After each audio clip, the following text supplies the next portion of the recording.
Hello दोस्तों, मैं हूँ रुबैया मलिक और आप लोग सुन रहे हैं इश्क में दर्द भी है। इस कहानी में आगे क्या होने वाला है, आइए सुनते हैं। आरव नैना की तरफ देखने लगता है। उसको इस तरह अपनी तरफ देखता पाकर कुछ हो जाता है नैना को। वो तुरंत आरव से पीछे होकर किचन साफ करने लगती है। हालांकि दोनों का दिल तेज़ी से धड़क रहा था, पर दोनों ही चेहरे से महसूस नहीं होने दे रहे थे। दोनों ही चुपचाप किचन साफ करने लगते हैं। आरव 2 कप में चाय डालकर 1 कप नैना के सामने करते हुए कहता है, चाय। नैना बिना कुछ बोले चाय का कप पकड़ लेती है। दूसरी तरफ ऑफिस में विवान ने पलक को बताया कि आरव व नैना साथ में ही है। इस बात पर वो दोनों कितना खुश थे ये तो बस वही जानते थे। हाँ, पर जो खुश नहीं था वो थी सुहाना। कुछ बड़ा प्लान कर रही थी वो नैना के खिलाफ, कुछ ऐसा जिसमें किसी एक का तो मरना तय है। आरव व नैना अपनी चाय ख़त्म कर चुके थे। आरव अभी भी बिना शर्ट के ही बैठा था। उसे नहीं पता था कि उसके सीने पर नैना की लिपस्टिक लगी हुई है, लेकिन नैना की नज़रें बार बार वहीं पर जा रही थी। अब ना तो वो कुछ बोल पा रही थी, बहुत अजीब लग रहा था उसको। आरव एकदम से खड़े होते हुए कहता है, मैं घर जा रहा हूँ। नैना एकदम से कहती है, ऐसे ही जाओगे? आरव कहता है, हाँ क्यों, गाड़ी में बैठकर। ओह, पर मेरी तो गाड़ी। नैना आगे बढ़ती है और नैपकिन उठाकर आरव के बेहद करीब होकर उस लिपस्टिक के निशान को साफ करने लगती है। आरव की धड़कनें फिर रफ्तार पकड़ लेती है। नैना का पूरा ध्यान उस निशान को साफ करने में था और आरव का सारा ध्यान उसके मासूम से चेहरे पर था। आरव कहता है, वो कल रात तुम नशे में मेरे करीब। आरव बड़ी मुश्किल से कहता है। नैना उसकी तरफ देखे बिना कहती है, सामने गेस्ट रूम है, जाओ जाकर फ्रेश हो जाओ, ऑफिस के लिए देर हो रही है। आरव कुछ बोलने वाला होता है कि नैना बीच में ही कहती है, डोंट वरी, 10 मिनट में तुम्हारे कपड़े भी तुम्हें मिल जाएंगे। आरव मन में कहता है, इसे कैसे पता कि मैं क्या बोलने वाला हूँ। नैना उसके सामने चुटकी बजाते हुए कहती है, ओ हेलो, जल्दी करो, लेट हो रहा है। आरव बिना कुछ बोले सामने गेस्ट रूम में चला जाता है। कुछ देर बाद वो नहाकर बाहर आता है तो देखता है कि सामने बिस्तर पर उसके कपड़े रखे हैं, बिल्कुल वैसे ही जैसे वो पहनता है। हर वो चीज़ जो वो इस्तेमाल करता है वो वहाँ पर थी। उसकी हैरानी की कोई सीमा नहीं रहती। वो अपने कपड़े पहनते हुए कहता है, समझ में नहीं आता कि आखिर चल क्या रहा है इसके दिमाग में। ना पास आने देती है और ना खुद से दूर जाने देती है। कपड़े पहनकर वो बाहर हॉल में जाता है। नैना वहाँ पर नहीं थी। आरव इधर उधर नज़रें दौड़ाकर देखता है कि नैना कहाँ गई। तभी उसकी नज़र ऊपर सीढ़ियों से उतरती हुई नैना पर पड़ती है। रेड कलर का अनारकली सूट और ब्लैक दुपट्टा, बाल खुले हुए, आँखों में काजल और होठों पर रेड लिपस्टिक, चेहरे पर गजब का एटीट्यूड। क्या लग रही थी नैना। आरव की ब्लैक शर्ट और नैना का ब्लैक दुपट्टा दोनों परफेक्ट कपल लग रहे थे। आरव की नज़रें उसके ऊपर से हटी नहीं रही थी। ये बात नैना को भी महसूस हो रही थी, इसलिए वो उसकी तरफ देखे बिना गाड़ी की चाबी उठाते हुए कहती है, चलो। दोनों ऑफिस के लिए निकल जाते हैं। नैना गाड़ी चला रही थी और आरव उसके साथ बैठा था। दोनों ही खामोश थे। हवा से नैना के बाल लहरा रहे थे और लहराते हुए आरव के चेहरे को छू रहे थे। पर आरव की इतनी हिम्मत कहाँ जो वो अपने चेहरे से नैना के बाल हटा सके। पूरे रास्ते वो उसकी महकी महकी जुल्फ़ों के साये में डूबा रहता है। जैसे जैसे वक्त बीत रहा था, इधर सुहाना की टेंशन बढ़ रही थी। वो मन में कहती है, ये दोनों अभी तक आए क्यों नहीं, ऐसा भी क्या कर रहे हैं दोनों। कहीं आरव सर उस नैना को पसंद तो नहीं करने लग गए ना। नहीं नहीं, ऐसा नहीं हो सकता।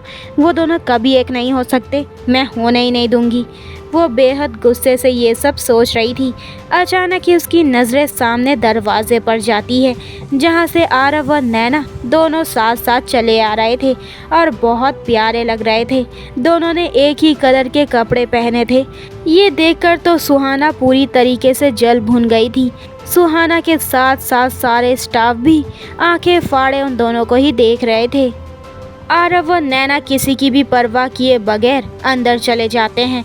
सुहाना की तरफ तो आरव ने एक नज़र देखना भी ज़रूरी नहीं समझा, जो काफ़ी था सुहाना के दिल में जल रही आग को बढ़ाने के लिए।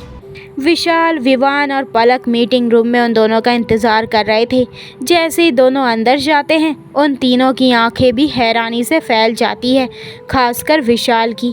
विशाल उससे सीधा सवाल करता है, बहुत देर कर दी यार तूने आने में।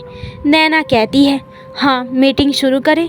वो विशाल की बात को इग्नोर कर देती है। विवान आरव को छेड़ते हुए कहता है, कहाँ था तू? नैना थोड़े गुस्से से कहती है, ये अपनी पर्सनल बातें बाद में करना, पहले मीटिंग स्टार्ट करो। विवान और पलक मन ही मन मुस्कुरा देते हैं। कुछ ही देर में मीटिंग शुरू होती है। मीटिंग में सुहाना भी थी और कुछ और स्टाफ मेंबर्स भी। नैना कहती है, तो जैसा कि आप सब जानते हैं कि अब तक हमारी कंपनी को हर डील मिली है और मुझे उम्मीद है कि इस बार भी डील हमें ही मिलेगी। अब सवाल ये है कि अगली जो हमारी प्रेजेंटेशन है उसे देने के लिए हमें मनाली जाना होगा, तो कौन चलेगा? विशाल एकदम से कहता है, जाहिर सी बात है तुम्हारे साथ मैं ही चलूँगा। सुहाना मन में कहती है, अच्छा है ये नैना यहाँ से चली जाए, उसके बाद तो मैं आरव सर को अपना बना कर रहूँगी। आरव कुछ नहीं बोलता और ना ही नैना की तरफ देखता है। विवान मन में कहता है, चिपकू कहेगा, इसे तो मैं मनाली भेजता हूँ अभी। बड़ा आया। सॉरी विशाल, तुम नहीं जा सकते। विशाल कहता है, क्यों भाई, मैं क्यों नहीं जा सकता? विवान कहता है, वो क्या है ना, तुमने अभी तक एक भी मीटिंग अटेंड नहीं की, तो इस हिसाब से तुम्हें कोई भी जानकारी नहीं है। विशाल नैना की तरफ देखता है। नैना कहती है, विवान सही कह रहा है विशाल। विशाल कहता है, तो फिर तुम अकेली जाओगी? विवान कहता है, अरे अकेली क्यों, आरव है ना। नैना और आरव हैरानी से विवान की तरफ देखते हैं और सुहाना गुस्से से विवान को घूरती है। आरव कहता है, मैं कैसे? विवान कहता है, अरे हर मीटिंग में तो तुम दोनों साथ ही थे, फिर जितनी जानकारी तुम दोनों को है उतनी किसी को नहीं है। बाकी मेंबर्स भी कहते हैं, हाँ मैम ये सही कह रहे हैं। सुहाना को मन ही मन सब पर गुस्सा आ रहा था। थोड़ी देर में ये तय होता है कि आरव और नैना दोनों ही मनाली जाएंगे। मीटिंग ख़त्म हो जाती है और सब चले जाते हैं। रह जाते हैं आरव, नैना, पलक, विवान और विशाल। विशाल कहता है, जाना कब है? नैना कहती है, आज शाम को। ये कहकर वो अपने कैबिन में चली जाती है। विशाल फिर कहता है, मैं इन दोनों के लिए होटल की बुकिंग कर देता हूँ। विवान एकदम से कहता है, अरे तुम क्यों परेशान हो रहे हो, मैं कर दूंगा ये सब, तुम जाओ। दिन बीत जाता है। शाम को वो दोनों मनाली के लिए निकल जाते हैं। वो प्लेन से गए थे और रात तक वो अपने होटल भी पहुंच गए थे। पूरे रास्ते दोनों की ज़्यादा बात नहीं होती। खामोशी ने घर बना लिया था दोनों के बीच। खैर वो दोनों थक गए थे। दोनों होटल के अंदर जाते हैं। होटल में जाकर आरव अपना विजिटिंग कार्ड वहाँ पर खड़ी लड़की को देते हुए कहता है, हमारी बुकिंग है यहाँ पर। वो लड़की कंप्यूटर पर देखते हुए कहती है, यस सर। वो एक चाबी उसके सामने रख देती है। नैना कहती है, और मेरे रूम की चाबी? वो लड़की परेशानी से कहती है, आप क्या कह रही हैं मैम, हमारे पास तो एक ही रूम की बुकिंग की है, मिस्टर और मिसिस राठौर के नाम पर। आरव और नैना दोनों ही एक साथ कहते हैं, व्हाट? वो लड़की कहती है, यस सर। नैना घूर कर आरव की तरफ देखती है और गुस्से से कहती है, वैसे ये बुकिंग किसने की थी? आरव अपना सर झुकाते हुए कहता है, विवान। नैना अपने गुस्से को पीते हुए उस लड़की की तरफ देखकर कहती है, अब आपके होटल में कोई रूम भी खाली नहीं होगा है ना? वो लड़की कहती है, यस मैम। आपको कैसे पता? एक्चुअली कुछ रूम खाली थे, बट आपके रूम की बुकिंग के तुरंत बाद उन रूम्स की भी बुकिंग हो गई। नैना कहती है, क्या आप बता सकती हैं वो सारे रूम्स किसने बुक किए हैं? वो लड़की कहती है, यस मैम, मैं अभी चेक करके बताती हूँ। वो लड़की कंप्यूटर पर देखते हुए कहती है, या मैम, ये कोई विवान नाम के एक लड़के ने किया है। ये सुनते ही नैना फिर घूर कर आरव की तरफ देखती है। बदले में आरव बेचारा सा फेस बना लेता है, जैसे कह रहा हो, रूम में चलकर जितना डांटना है डांट लेना, पर प्लीज़ यहाँ कुछ मत कहना। नैना भी उसकी शक्ल देखकर उसकी बात समझ जाती है और बेहद गुस्से से चाबी को उठाकर वहाँ से चली जाती है।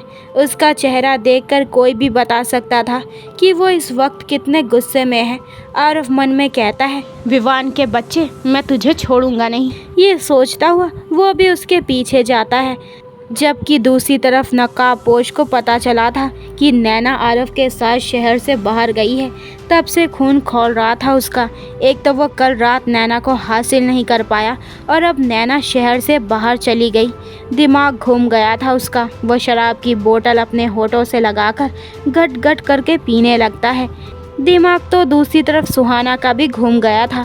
दोनों के साथ जाने से उसको भी चैन नहीं मिल रहा था। वो अपने कमरे में इधर से उधर घूमते हुए कहती है, पता नहीं दोनों क्या कर रहे होंगे।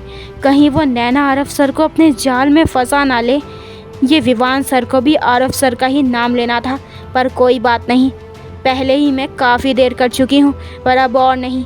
आरव सर के आते ही मैं उनसे अपने दिल की बात बोल कर रहूँगी और उन्हें अपना बना कर भी रहूँगी। नैना रूम में पहुंच गई थी, जो कि काफ़ी बड़ा और शानदार था। कमरे में एक डबल बेड था, उसके अलावा एक सोफ़ा भी रखा हुआ था, पर कंबल सिर्फ एक था और मनाली की सर्दी में कोई भी बिना कंबल के रह नहीं सकता था। खैर, नैना अपना सामान एक तरफ रखकर गुस्से से इधर उधर घूमने लगती है। उसे विवान पर इस वक्त इतना गुस्सा आ रहा था कि वो सामने होता तो नैना उसे कच्चा चबा जाती। वो विवान को फ़ोन करती है। अब विवान को पता था कि क्या होगा, इसलिए वो पहले से ही अपना फ़ोन बंद करके पलक के साथ आराम से मूवी देख रहा था। उसके कांड के बारे में पलक को भी नहीं पता था। विवान मन ही मन हंसते हुए कहता है, अब तक तो युद्ध का बिगुल बज गया होगा और नैना ने आरव को अच्छे से धो भी दिया होगा। विवान का फ़ोन बंद देखकर नैना को और भी गुस्सा आ जाता है। लो, अब ये फ़ोन भी बंद करके बैठा है, छोड़ूंगी नहीं इसे मैं। उधर आरव भी विवान को फ़ोन कर रहा था और उसका फ़ोन बंद देखकर आरव को भी उस पर गुस्सा आ जाता है। आरव मन में कहता है, एक बार मुझे वापस आने दे, फिर तुझे बताऊंगा साले। खैर, वो भी धीरे से दरवाज़ा खोलकर अंदर जाता है और उसे देखते ही नैना उस पर बरस पड़ती है। क्या है ये सब?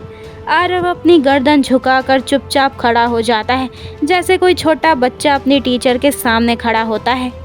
नैना फिर से कहती है, कुछ पूछ रही हूँ मैं, क्या है ये सब? आखिर करना क्या चाहता है तुम्हारा भाई? ये सब बचकानी हरकतें करने से क्या हो जाएगा? क्या फिर से एक? वो अपनी बात बीच में ही छोड़ देती है और गुस्से से अपना चेहरा फेर लेती है। नैना जितना गुस्सा कर रही थी, आरव उतनी ही शांति से उससे माफ़ी मांगता है। तुम परेशान मत हो, तुम आराम से यहाँ रहो, पर मैं बाहर ही। नैना बीच में ही कहती है, ओ कम ऑन, ज़्यादा महान बनने की ज़रूरत नहीं है। बाहर पता है कितनी सर्दी है। आरव कहता है, कोई बात नहीं, मैं मैनेज कर लूँगा। नैना बिस्तर पर बैठते हुए कहती है, ओ प्लीज़, तुम क्या चाहते हो कि तुम बाहर रहो, फिर तुम्हें सर्दी लगे, फिर तुम बीमार हो जाओ और फिर मैं तुम्हारी सेवा करूँ, ये चाहते हो तुम? आरव अपना सर झुकाते हुए बेहद मासूमियत से कहता है, मैंने ऐसा तो नहीं कहा। उसकी शक्ल देखकर नैना का सारा गुस्सा पल में ही गायब हो जाता है। आरव अपने कदम बाहर की ओर लेने लगता है। नैना एकदम से उसका हाथ पकड़ लेती है। तो दोस्तों, ये वाला एपिसोड यहीं पे ख़त्म होता है। तो आगे के एपिसोड में देखेंगे कि नैना और आरव क्या एक दूसरे के करीब आ पाएंगे, क्या विवान का प्लान इन दोनों को करीब ले आ पाएगा, या फिर सुहाना और नकाबपोश की प्लानिंग के चलते ये दोनों फिर से अलग हो जाएंगे। तो आगे के एपिसोड और भी इंटरेस्टिंग होने वाले हैं, तो मेरे चैनल को जल्दी से सब्सक्राइब करें ताकि आपको मेरे न्यू एपिसोड के नोटिफिकेशन सबसे पहले मिल जाए। लाइक शेयर करें और कमेंट करके मुझे ज़रूर बताएं कि आप लोगों को ये स्टोरी कैसी लग रही है। अपना ख्याल रखें। बाय दोस्तों।